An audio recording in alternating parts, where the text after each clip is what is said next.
Paulo. Ele já está conosco aqui na tela, junto com o Josias de Souza também. Olá, Rodrigo Maia. Bom dia, deputado. Bom dia, Josias. Obrigado pelo convite. Bom, a gente estava até falando antes do senhor entrar com o Josias a respeito dessa agenda do dia 8 e daqui para frente. Há agora uma questão mais forte, né, e motivos mais fortes para o impeachment, segundo alguns parlamentares, segundo alguns políticos. Queria saber, na sua análise, a gente já conversou outras vezes e o senhor falou que não havia ainda um clima e uma situação para realmente entrar com o pedido de impeachment do presidente. O que o senhor acha agora? Olha, eu acho que o clima político ele vem mudando e impressionante como durante o dia de ontem, né, e depois das duas falas do presidente, como esse clima avançou muito, né, contra o presidente, no sentido de que, de fato, o presidente estourou a corda, né, não há mais retorno da posição dele em relação às instituições. Aliás, como eu sempre digo, se a gente vai na literatura sobre populismo, a gente vai ver que o Bolsonaro é um populista clássico. Ataca as instituições depois de eleito de forma democrática, né, e tenta criar, de forma personalista, um poder para ele, né, diretamente com o povo. Né? Então, é a forma como ele vem operando, aliás, não vem de hoje. Em 2019, 2020, nós falamos muito sobre esse assunto, tivemos algum apoio, mas não o suficiente. Eu acho que, nesse momento, de fato, impressionante como os partidos, o PSDB e o PSD, ontem, né, avançaram bem na importância de se discutir a fala do presidente de ontem. Acho que é importante que, de forma definitiva, os partidos que compõem o campo da centro-direita, PSDB, MDB, DEM, PSD, de fato, voltem a ter uma convergência entre as direções partidárias e as suas bancadas, porque, infelizmente, a gente vem acompanhando as executivas dos partidos falando uma coisa e as bancadas votando na base do presidente Bolsonaro. Então, a minha opinião é que o episódio de ontem ele acelerou muito. Acho que o presidente, de forma definitiva, deixou claro que não há nenhum tipo de acordo dentro da democracia. A democracia não é um tema que esteja sobre a preocupação dele, apenas alguma retórica, e que daqui para frente ele vai tentar, criando esses fatos, avançando, recuando, para ver se há um melhor momento ou não, para que ele possa, de fato, construir o caminho que ele quer, que é tomar conta do Supremo Tribunal Federal ou do Congresso Nacional. Né? No Congresso Nacional, ele tem tido mais obstáculos, no Supremo mais ainda, mas é um pouquinho quando a gente vai vendo a ação. Eu tenho dito sempre, e tenho dito desde 19, tem muitas testemunhas, que o Bolsonaro nada mais é que o Chaves da direita. E você vai vendo que o Chaves teve mais êxito, mas você vai vendo as instituições aqui são mais fortes que na Venezuela, mas você vê que a tentativa é a mesma: tomar o Congresso, tomar o Supremo e, a partir daí, fazer um governo autocrático, né, na qual a agenda dele, objetivamente, primeiro é essa: destruir as instituições, e depois construir um governo autocrático da qual ele comande sozinho o nosso país. Agora, deputado, está claro que o governo vai ganhando uma aparência aí de um enorme epílogo, né? Esse epílogo pode ser maior ou menor, dependendo da reação que, sobretudo, os políticos tiverem em relação ao governo. O senhor foi presidente da Câmara, foi eleito com os votos do Centrão, governou a Câmara com esse grupo, se reunia frequentemente, acho que semanalmente, com os líderes desse grupo, inclusive com Arthur Lira, que hoje preside a Câmara, e dá a impressão de que o Arthur Lira trata o governo como uma espécie de urna funerária com um taxímetro. Enquanto o Centrão puder cobrar pela corrida, ele tende a retardar o desembarque do Bolsonaro. Chega uma hora que eles começam a fazer uma conta do tipo custo-benefício, né?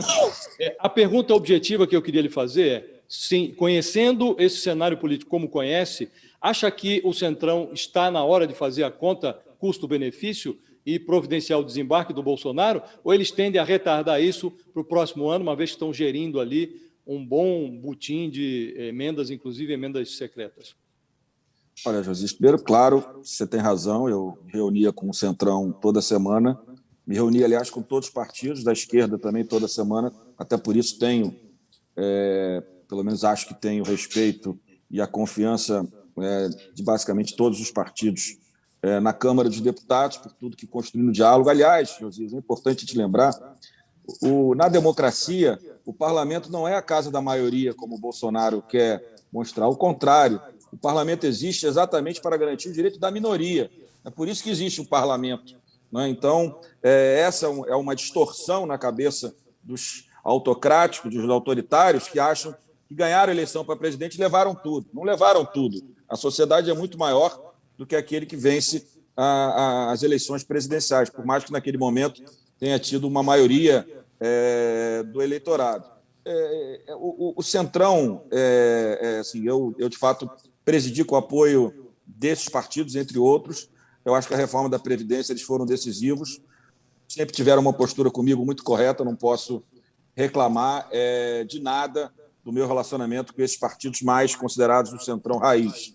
Né? Eu acho que eles operam de forma pragmática sempre, talvez, como você diga, esse orçamento capturado, que vai ser um drama para o próximo presidente desfazer o que foi feito no governo Bolsonaro, né? Essa captura do orçamento por política local, né? Por emendas parlamentares, e acho que você tem razão. Eles certamente, de alguma forma, na minha visão, há sim, você olhando os discursos e as pautas colocadas, há sim também nesse Centrão, e um pouco também no presidente da Câmara, essa tentativa de enfraquecer as instituições também. Você lembra que quando o Daniel Silveira foi preso, automaticamente o Arthur botou uma PEC que enfraquecia o Supremo Tribunal Federal. Né? Agora, com esse Código Eleitoral, sempre numa linha de enfraquecer o Tribunal Superior Eleitoral. Então, há uma certa convergência nessa agenda de achar que há poder demais. Isso a gente ouvia muito na Câmara. Essa tentativa, por exemplo, eu sou a favor da quarentena para juízes, para o Ministério Público, para as polícias, mas não acho que a lei deva prejudicar aquele que já tomou a decisão. Né? O ministro Moro, eu sempre tive muita divergência pública com ele, não estou falando aqui nada demais, mas eu lembro que na tentativa de votar a quarentena na minha presidência, sempre deixava claro que um dos objetivos era aproveitar a interpretação da aplicação dessa lei para prejudicar quem tinha tomado decisão nos últimos anos. Então, eu não podia concordar com isso. Então, eu acho que há uma certa convergência, mas como é muito pragmático, eu acho, claro, que eles vão olhar. Eu acho que a declaração, pelo que eu li nos jornais ontem à noite, nos sites, do presidente da Câmara dizendo que a chamada da reunião do Conselho da República era uma bravata, eu acho que ele vai se colocando numa posição de mais distanciamento. Ele vai ter dificuldade pela posição do ministro da Casa Civil, que é muito próximo a ele, né? Mas, sem dúvida nenhuma, a gente sabe que, pelo menos pelo que a gente viu na saída da presidente Dilma, no impeachment da presidente Dilma, como é que o Centrão se moveu nos últimos dias, né? Cada um dos partidos ao longo daqueles 15 dias finais, desembarcando do governo e avançando no apoio ao processo de impeachment. É claro que eles vão mensurar se vale mais a pena manter essa emenda de relator, que estava na hora, no meu ponto de vista, do Supremo. Não estou dizendo acabar com a emenda de relator, no fundo ela sempre existiu escondida na despesa discricionária do governo. Então, acho que ela, aberta, dá mais transparência. Agora, dá na hora do Supremo, que tem uma ação não decidida, pedir transparência, né?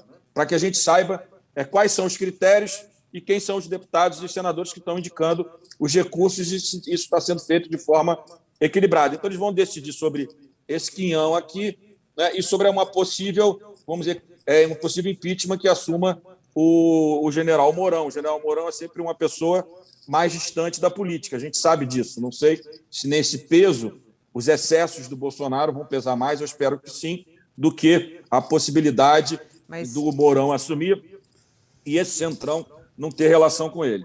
Mas, deputado, o senhor acha que se hoje fosse colocado em votação o impeachment do presidente Bolsonaro, seria aprovado o impeachment, na sua análise? Olha, acho que tudo isso é um processo. Hoje eu acho que não. Mas, por exemplo, o PSD e o PSDB vão reunir as suas executivas. O Kassab está reunindo um grupo para discutir o assunto, o PSDB reúne a executiva hoje. Se essa tomada de decisão desses dois partidos influenciar de forma definitiva as bancadas dos partidos, isso já é um passo à frente. Porque o que tem acontecido, que eu falei rapidamente aqui? os partidos, as presidências dos partidos, no campo que eu já citei, no campo da centro-direita, os presidentes de partidos são independentes do Bolsonaro, contra o Bolsonaro, criticam o Bolsonaro, mas quando a gente vai ver a votação, como a gente viu no voto impresso, esses partidos, de forma majoritária, votaram como base do Bolsonaro. Então, o que precisa acontecer, primeiro, é que exista uma convergência dessas direções partidárias com as suas bancadas. Esse é um passo. A própria esquerda, semana passada, eu não sei como, entrou naquela votação do imposto de renda que não amplia de forma nenhuma a carga tributária dos mais ricos no Brasil, não amplia a progressividade de forma nenhuma, né, ajudando o governo a ter uma vitória, faltando 3, 4 dias para esse evento lamentável do dia de ontem. Então, o que eu acho é que esse processo de impeachment é sempre feito por etapas. Eu acompanhei da presidente Dilma, a gente vai vendo que é uma construção, um encaminhamento. Mas, sem dúvida nenhuma, ontem o presidente Bolsonaro, eu acho que ele estourou a corda na relação com as instituições, porque se hoje quem incomoda é o Alexandre, amanhã novamente pode ser o Rodrigo Pacheco ou pode ser o presidente Arthur Lira na pauta da Câmara dos Deputados, né? Então, eu acho que essa é uma questão que, ao longo das próximas semanas, a gente vai avaliar se esse processo que começou ontem de um distanciamento definitivo dos partidos do centro-direita do governo, se eles vão continuar, se eles serão ampliados ou não. Mas eu acredito que vai ser muito difícil, depois do dia de ontem, que o governo consiga reorganizar a sua relação com o Congresso, com o Supremo e com as instituições democráticas. O senhor eu sei que o senhor está com pressa. Tem pressa aí. Cabe mais uma? Claro. Uma última pergunta, aproveitar a sua presença. O senhor estava aí discutindo questão relacionada à terceira via. Hoje o senhor é assessor do secretário do governo de São Paulo, do governador Dória. Essa sua opção funcional, ela significa também uma opção política? O senhor acha que hoje o João Dória é a melhor alternativa de terceira via? Olha, Josias, eu acho que o PSDB, por exemplo, eu falo como deputado, né, porque não estou filiado a nenhum partido nesse momento, eu acho que o PSDB tem 4 grandes candidatos, do Arthur Lira, Eduardo Leite, Tasso e Dória. Eu acho que qualquer um dos 4 Arthur tem... Lira não, né? Arthur Virgílio, desculpa.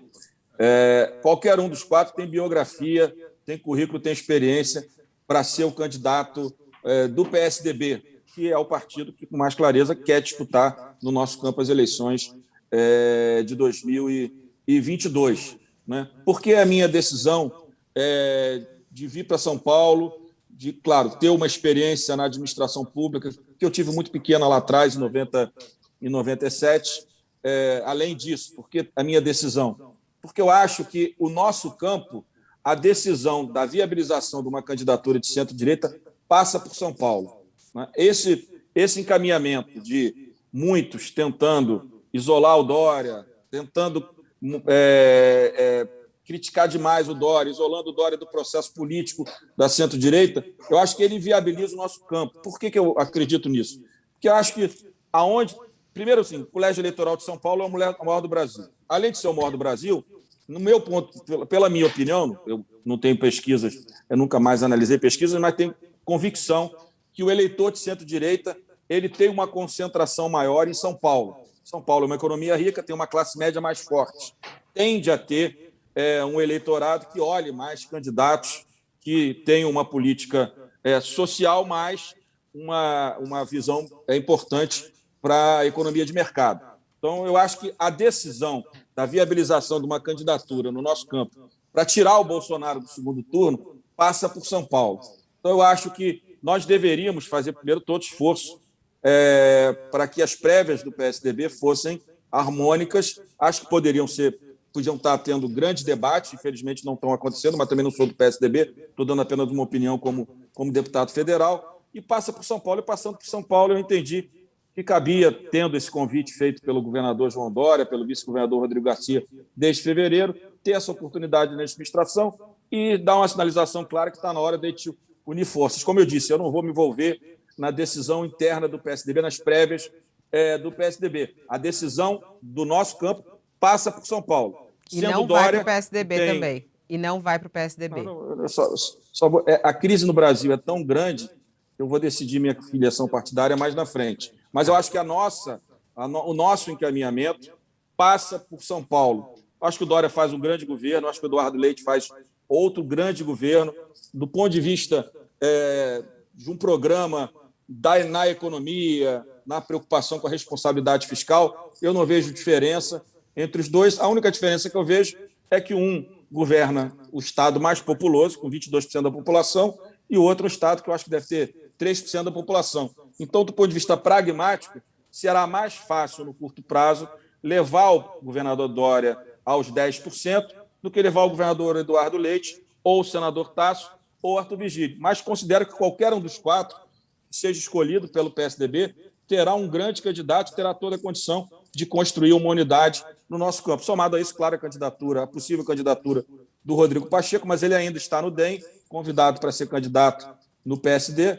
Não é coisa só da política brasileira, né, Josias? O presidente do Senado está no DEM, mas vai ser candidato pelo PSD. Então a gente tem que ter paciência. Será um grande nome se for candidato, eu não tenho dúvida. Mas o movimento dele precisa acontecer. Eu entendi que era mais importante eu estar aqui ajudando, né, do que estar apenas fazendo uma oposição. E nesse campo que eu não esperava que o evento de ontem acelerasse tanto o processo contra o Bolsonaro, uma coisa impressionante que aconteceu durante o dia de ontem, né, contra o presidente, né, um chega de todo mundo contra ele. Então, eu entendi, há alguns meses atrás, que eu vim para cá, eu podia ajudar no diálogo, na articulação e ter uma experiência administrativa num Estado que, né, do tamanho de muitas nações no mundo. Uhum. Deputado Rodrigo Maia, muito obrigada pela sua entrevista ao vivo aqui no UOL. Bom dia, bom trabalho em São Paulo. Bom dia. Eu só queria um minutinho fazer uma crítica aqui, Josias. Eu estou começando a ver o mercado financeiro muito preocupado. Agora não vai ter mais acordo nos precatórios. Agora acabou a chance. Primeiro, aquele acordo dos precatórios do CNJ era ruim. Segundo, com a crise que nós estamos vivendo, eu espero que o mercado tenha mais responsabilidade com o Brasil e menos responsabilidade com as suas operações financeiras. Queria deixar esse registro, que é uma coisa que vem me incomodando desde ontem à noite, com as análises que o mercado vem fazendo sobre essa crise. Registro feito. Josias, muito obrigada. Até